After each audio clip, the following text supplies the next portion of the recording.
ছেলটাও এলো না। ছেলটা এলে কপিটাকে কেটে বাজার নিয়ে যাওয়া হয়তো। একলা কত কাটবো?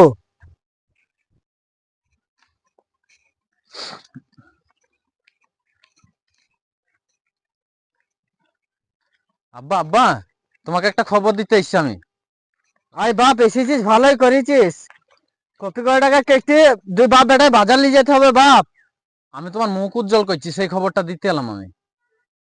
আমি জানি বাপ, তুই মুখ আমার উজ্জ্বল করাই ছেলে। তা খালি কি উজ্জ্বল করেছিস বাপ? সেই বেলডাঙ্গার একটা মেয়ে আমাদের পাড়ায় ঘুরে বেড়াইতো না, হ্যাঁ হ্যাঁ। সেই মেয়েটার পেটে তোমার আমি বংশধর ভরে দিয়েছি। আরে সে তো পাগলি রে বাপ।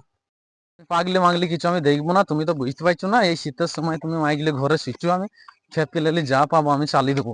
তুমি আমার গাড়ি মারাও গা।